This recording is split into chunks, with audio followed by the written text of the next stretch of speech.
आपको पढ़ा दिया, आपने सब कुछ पढ़ लिया, लेकिन वो कुछ भी किसी भी काम का नहीं रहेगा, सब कुछ व्यर्थ हो जाएगा अगर हम उसे सही तरह से पेपर पे लिख के नहीं आ पा रहे हैं। It's all about presenting what you know. और आपको जो पता है उसको अगर आप सही तरह से प्रेजेंट कर पा रहे हैं तो आपके नंबर पूरे पूरे सुनिश्चित होते हैं। तो इस शॉर्ट वीडियो में आपके साथ वही इंपॉर्टेंट डिस्कशन करने वाले हैं कि क्या बेसिक चीजें हैं जो खास करके सोशल साइंस जैसे थ्योरी सब्जेक्ट में आपको बहुत मदद देने वाली है when it comes to presentation. Fine, presenting your answer is a very important aspect of writing a good answer. आपको बहुत अच्छे से पता है, लेकिन अगर आप उसको बहुत अच्छे से बता नहीं पा रहे हो तो वो पता होना किसी काम का नहीं रह जाएगा। तो आइए आज उसी चीज पर बात करते हैं। शॉर्ट पॉइंटर से 5 ऐसी टिप्स देने वाला हूं जिसे आप सुनोगे, समझोगे, रीअश्योर करोगे कि क्या आप ये कर रहे थे, नहीं कर रहे थे। अगर ये कर रहे हैं तो वेल एंड गुड। अगर ये चीजें इनकॉर्पोरेट नहीं कर रहे अपने प्रेजेंटेशन टिप्स में तो इस वीडियो को देखने के बाद में काम करना शुरू कर देना। और कुछ गलतियां हैं जिन्हें अवॉइड करना है। आइए सीधे शुरू करते हैं।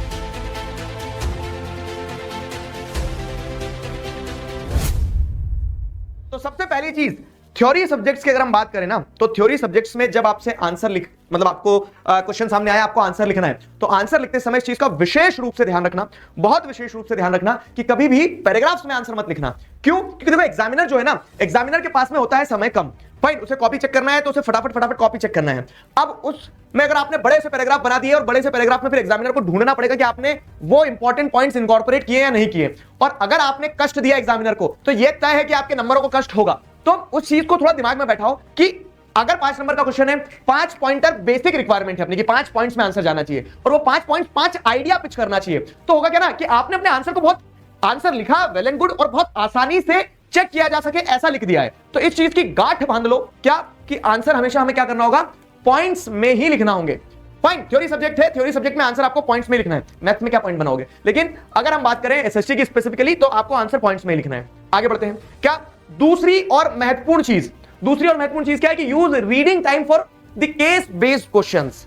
क्या होता है ना कि आपको 15 मिनट पहले पेपर मिलता है, 15 मिनट है आपके पास, तो 15 मिनट में इधर उधर नहीं देखना है कि पीछे कौन बैठा है, दूसरी स्कूल के लड़के और लड़कियां कौन कहां है। ये सारी चीजों में समय व्यर्थ मत करना, क्योंकि वो 3 घंटे ही, फाइनल 3 घंटे हैं आपके। तो उस समय आंसर लिखते समय इस चीज का मतलब ये आंसर राइटिंग टिप में बहुत इंपॉर्टेंट कि आप लिख नहीं रहे हो लेकिन आप प्रिपेयर कर रहे हो उस चीज को लिखने के लिए। कैसे? तो जैसे case based questions time taking होते हैं, उसमें समय लगता है केस बेस्ड क्वेश्चन में। तो केस बेस्ड क्वेश्चन को पहले से पढ़ लिया ताकि आपके दिमाग में स्ट्रक्चरिंग हो जाए कि अच्छा ये सवाल है तो सवाल का जवाब ये हो सकता है, या फिर इस केस बेस्ड क्वेश्चन से ये सवाल है तो इसका आंसर मैं क्या लिखूंगा या क्या लिखूंगी। तो वो केस बेस्ड क्वेश्चन के लिए आपको जो समय मिल रहा है ना रीडिंग टाइम पेपर का, उस रीडिंग टाइम में केस बेस्ड क्वेश्चन पढ़ के खत्म कर दो ताकि फटाफट आंसर लिख ले, तो टाइम का यूटिलाइजेशन सही होगा। अगली चीज अगर देखें तो क्या है, make margin for the neat sheet. अब क्या होता है, मैं आपको एक चीज बताता हूं कि हाँ, इसमें प्रिकॉशन भी है। प्रिकॉशन क्या है, मैं जब कॉलेज के एग्जाम दे रहा था अपने, तो उस समय पे क्या होता था, उस समय पे मैंने देखा था कि कुछ बच्चे होते थे, मैं नहीं करता था, मैंने देखा था बस, कुछ बच्चे होते थे, वो कुछ बच्चे क्या करते थे कि उन्हें आंसर नहीं पता है तो वो एक शीट रहती थी, उस शीट में ये ऐसी नॉर्मली ऐसी शीट रहती थी, तो उस शीट में क्या करते थे, वो उस शीट में एक लाइन यहां और ड्रॉ करते थे। थ्योरी सब्जेक्ट की बात बता रहा हूं, थ्योरी सब्जेक्ट में एक और यहां लाइन ड्रॉ करते थे, ठीक है। और क्या होता था, थ्योरी सब्जेक्ट में यहां एक और लाइन ड्रॉ करते थे, इतना लिखते थे और गैप छोड़ के लिखते थे। वो क्लियर कट तरीके से समझ में आ रहा है कि पन्ने भरे जा रहे हैं। तो आपको ये भी नहीं करना कि मार्जिन बनाने के नाम पे आपने क्या कर दिया, पन्ने भर दिए, चारों तरफ मार्जिन बता दी, बीच में पेज इतना सी बचा कि उसमें आंसर लिखूंगा, बहुत सारी शीट लूंगा, बहुत नंबर आएंगे।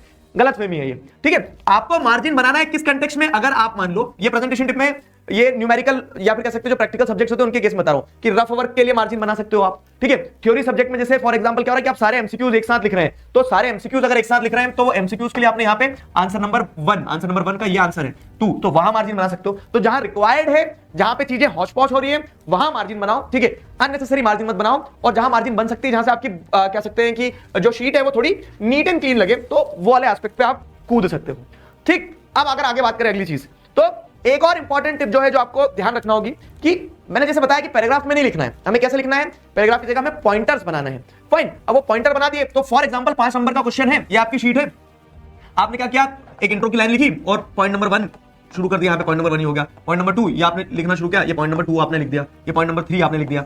अब इस पूरे पॉइंट नंबर 2 में एक कीवर्ड होगा कुछ, जैसे मान लो कि नेशनलिज्म इन इंडिया वाला चैप्टर है आपका, और उस चैप्टर में आपसे क्या पूछा गया है कि how first world war created the new economic and political situation. तो आपने उसमें 4-5 पॉइंट लिखना है, और एक पॉइंट आपका ये आएगा कि villagers were unhappy because they were recruited to participate in the world war. Fine, and forced recruitment was happening. तो अब इस पूरे पॉइंट में फोर्स्ड रिक्रूटमेंट जो अपने आप में कीवर्ड है, तो ऐसे कीवर्ड्स को आप क्या कर सकते हो, अंडरलाइन कर सकते हो। और अंडरलाइन का मतलब ये नहीं कि पूरे पेज में जितना लिखा नहीं है उससे ज्यादा अंडरलाइन कर दिए।